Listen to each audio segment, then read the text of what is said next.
네, 불법 조업하던 중국 어선이 우리 해경 고속단점을 침몰시킨 사건이 발생을 했습니다. 잠시 후에 우리 정부는 불법 중국 어선 조업에 대한 단속을 강화하는 대책을 발표할 예정인데요. 네, 중국 어선의 불법 조업 실태와 심각성을 전문가 모시고 자세하게 짚어보겠습니다. 네. 외항선 항해사 출신의 조묘진 변호사 나오셨습니다. 어서 오십시오. 오십시오. 안녕하십니까? 네, 부산에서 먼 길 오셔서 감사합니다. 아닙니다. 예.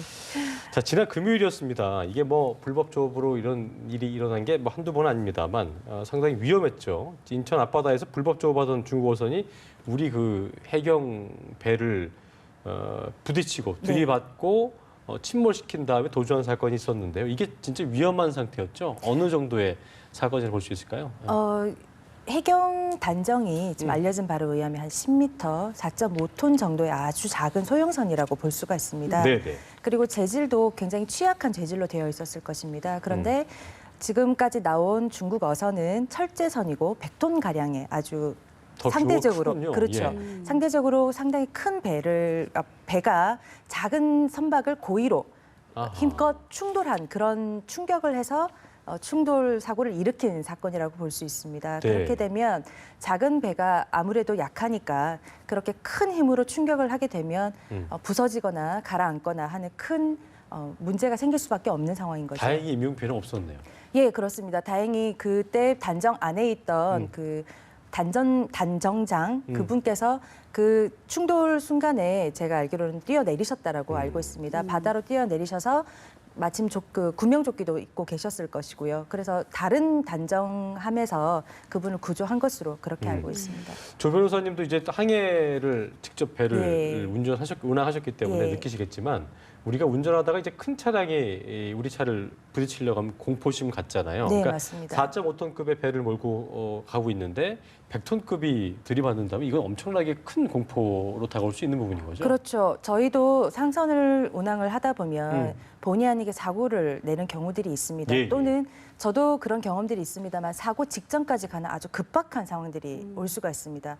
그래서 그 제 경험상 보면 그때는 정말 모든 것들이 하얗게 보이고 그래요. 예, 그 정신을 제대로 차리는 것이 힘들 정도고 주변에 사고가 실제로 일어났던 분들의 말씀을 들어보면 정말 이성을 차릴 수 없을 정도의 어떤 큰 그렇군요. 공포가 있는 그런 상황들이라고 보시면 됩니다. 네. 네.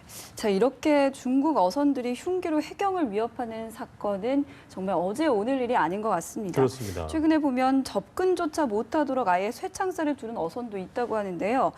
이 정도면 이들의 횡포가 사실상 어민이 아니라 해적 수준이다. 이렇게 보는 사람들도 있거든요. 어떻게 보십니까? 예, 저도 그 말이 틀린 말은 아닌 것 같습니다. 실제로 저희가 말하는 해적이라 함은 무기를 가지고 배를 탈취해서 재산상의 어떤 그런 것들을 목적으로 또는 유인을 해서 납치를 해서 그렇죠. 이렇게 돈을 요구하는 그런 것들도 있지만 이런 경우에는 우리나라 그 해상으로 들어와서 우리 어민들이 조업해야 되는 부분의 어떤 어획물들을 그들이 가져가고 또 단속을 하려는 해경들을 아예 접근조차 못하게 한다든지 또는 어민들이 같이 조업을 못하게 하는 그런 상황들을 만들기 때문에 해적과 뭐 같이 봐도 저도 무방하다고 생각이 들 정도로 굉장히 네. 위험한 그런 상황인 것 같습니다. 이게 참 저희 입장에서는 왜 자꾸 이렇게 하나 싶을 만큼 얄밉기도 하고 네. 굉장히 또 어민들 입장에서 얼마나 싫겠습니까? 네. 그럼에도 불구하고 이 친구들이 계속 이렇게 와서 불법 조업을 한다는 거는 그만큼 잡히기가 쉽지도 않다는 걸 본인들이 알고 있는 것 같기도 하고 뭐 어떻게 보면 이 배 자체가 미등록 가능성도 있다고 얘기하던데 잡을 수 있는 거예요? 일단 이 선박을 운항했던 그 어민들을 잡을 수 있느냐의 문제는 네. 아마 중국 측에서는 잡을 수 있지 않을까라는 생각은 듭니다. 그런데 그렇게 쉽게 이제 중국 측에서 잡는다고 하더라도 과연 우리나라에서 형사처벌까지 이어질 수 있을지는 또 다른 워낙 문제입니다. 많을 거 아니에요? 예. 중국 그 인구들이 한두 명입니까? 이게? 그렇습니다. 예, 예. 많습니다.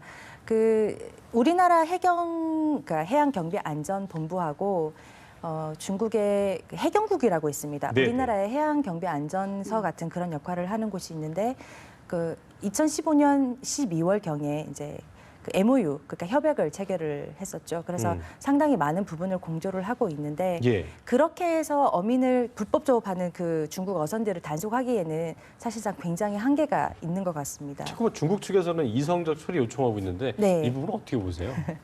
이건 좀 어폐가 있는 것 같아요. 예, 지난 이런 여러 가지 사건들을 저희가 되짚어 볼 때 음. 분명히 불법 조업을 하기 위해서 우리나라에 들어온 거는 그쪽의 과실이고 그쪽의 그렇죠. 잘못입니다. 예. 그런데 과거를 보면 2014년경에 예.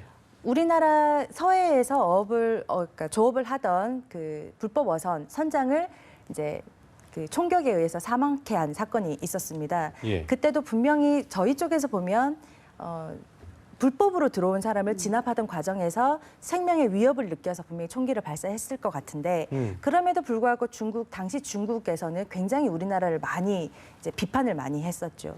오히려 우리나라에서 더 강하게 가야 되는 상황이기도 하고 그러니까요. 또 지금은 우리나라 그 해경 단정을 그렇게 공격을 했다는 것은 정말 그냥 우리나라 그 고깃배도 아니고 그렇죠? 네, 그렇죠. 예. 그 공권력이라는 걸 충분히 알 수 있었음에도 불구하고 맞습니다. 그런 모든 것들을 무시하고 그걸 이제 받아들이는 그러니까 충격까지 해서 예. 이제 사망도 자기들은 상관없다라는 의미였겠지 않습니까? 음. 그렇게까지 했다라는 거는 우리나라 쪽에서 충분히 강력하게 항의를 하고 오히려 우리나라에서 더 강력한 처벌을 요구할 수 있음에도 그러니까요. 불구하고 예. 오히려 중국 쪽에서 이성적인 처리를 요구를 한다는 건 오히려 좀 말이 안 맞지 않나라는 생각이 많이 듭니다. 그냥 넘어갈 부분은 아닌 것 같습니다. 예, 그래서 저도 그렇게 생각을 합니다. 네. 자, 그런데요. 해경이 당시에 영상을 공개 안 해서 논란이 지금 일고 있습니다. 네.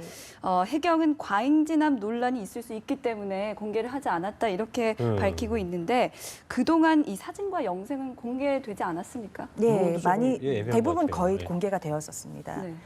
근데 근데- 이번에 예. 공개를 하지 않는 부분은 여러 가지 좀 외교적인 문제도 있지 않을까라는 생각이 듭니다. 그 우리나라에서는 지금까지 불법 조업을 하는 중국 어선들을 상당히 이제 소극적으로 대응한 면이 없지 않아 있다고 봅니다. 왜냐하면 다른 나라의 경우를 보면 대부분 그냥 납포하는 수준이 아니라 그냥 격침을 해버리는 수준까지 가고 있습니다.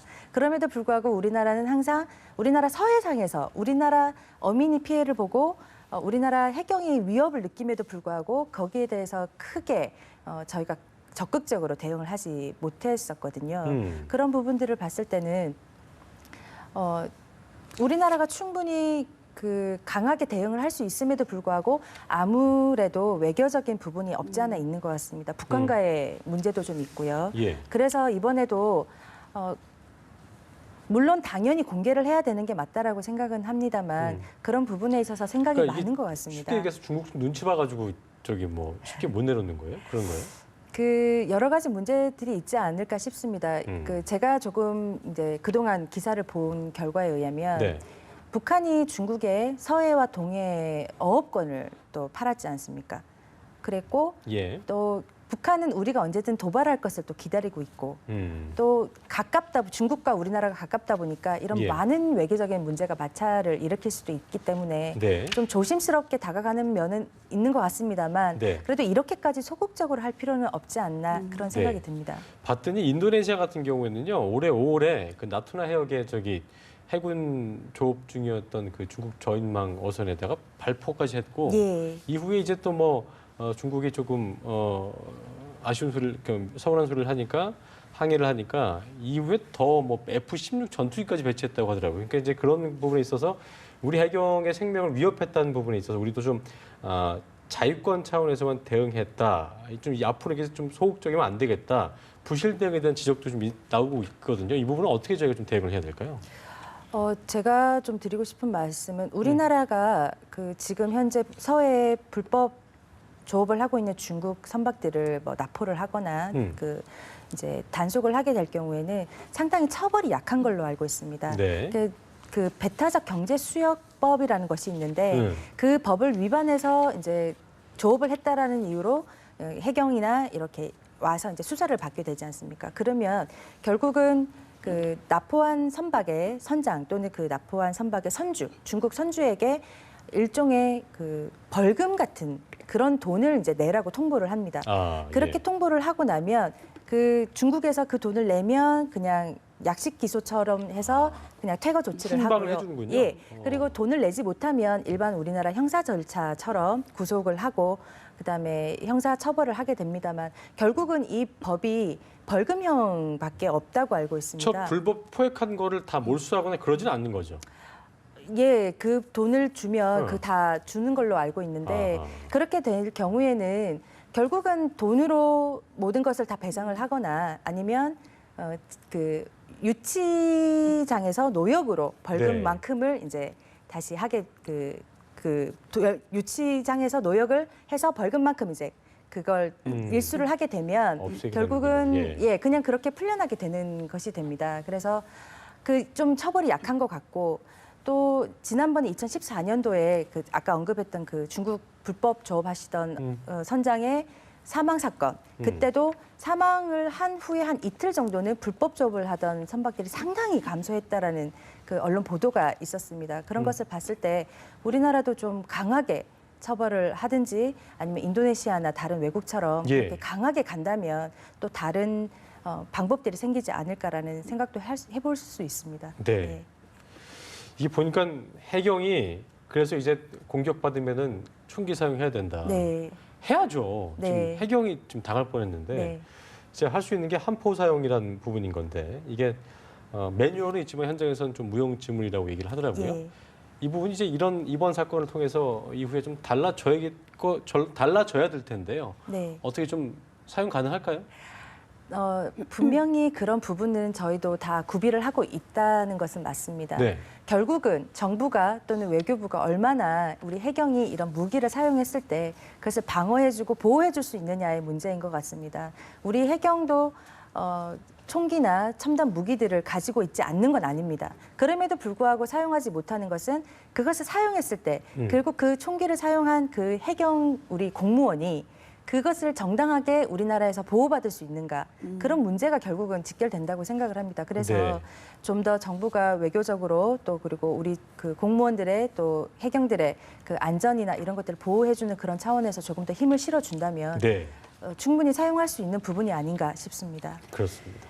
네, 그리고 정부가 잠시 후에 이 불법 중국 어선 조업 단속 강화 대책을 내놓는다고 하는데요. 어떤 대책이 나와야 할까요?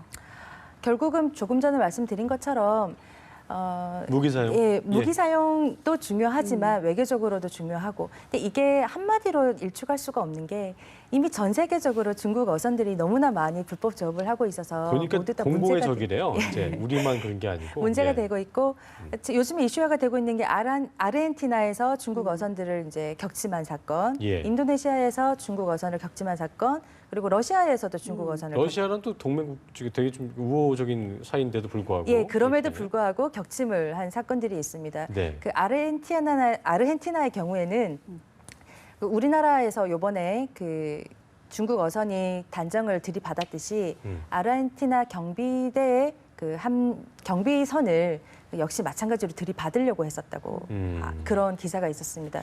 결국은 이게 중국 정부에서 어떻게 제재를 한다고 할 수 있는 부분은 아닌 것 같습니다만 네. 예, 결국 이 문제를 해결하기 위해서는 그 우리나라에서 강하게 나가는 것들이 좀 필요하지 않을까 싶고 결국 그렇다면 필요하다면 무기도 사용할 필요성이 있지 않나 네. 그런 생각은 듭니다. 이게 말씀하신 대로 저기 뭐 없는 질문이긴 하지만 지금 생각이 난 건데 국제법적으로도 이렇게 네. 공공해적 됐으면 그 해상법이라는 게 이제 또 육지법과 다를 수 있잖아요. 네. 이런 부분이 좀 허술합니까? 어떻습니까? 이게 좀 이런 부분도 국제적으로도 더 공조를 해서 네. 좀 퇴치를 할 수 있게 어떤 방안 마련이 필요해 보이거든요. 예. 현재로서는 그 다른 나라 영해나 그렇게 연안에 들어갔을 때 그 납포하거나 추적을 할 수 있는 범위가 그렇게 광범위하지가 않습니다. 그렇죠. 우리나라 이번 사건처럼 그 서해에서 이런 사고를 일으킨 선박이 중국으로 도망을 가버리면 국제법상으로도 그 나라까지 들어가서 그 선박을 그 체포하거나 납포할 수 있는 권한은 없습니다. 이미 네. 그 중국 영해 안에, 중국 영토 안에 들어간 것이 되어버리기 때문에 저희가 그 나라까지 쫓아가서 영해를 침범하면서까지 잡을 수는 없는 부분이고요. 네. 이런 부분을 국제적으로 법을 만든다든지 할 필요성은 있어 보이고 지금 현재로는 그렇게 크게 실효성 있는 부분은 없는 것 같습니다. 실제로 그 해사법원 설치 추진 특별위원 예, 맡고 계시잖아요. 예. 이 부분의 활동은 어떻게 하고 계십니까? 아직 그 부분에서는 저희가 네. 아직 많은 활동을 하지는 못하고 있습니다만 조금씩 저희가 계획을 잡고 네. 또 동남아 쪽에 그런 어선 수산 관련해서도 저희 어민들이 또 보호받을 네. 수 있도록 그러니까요. 그렇게 하고 있습니다. 애를 써주시길 바라겠습니다. 예, 감사합니다. 자, 지금까지 외항선 항해사 출신의 조묘진 변호사와 함께 이야기 나눠봤습니다. 오늘 말씀 고맙습니다. 예, 감사합니다.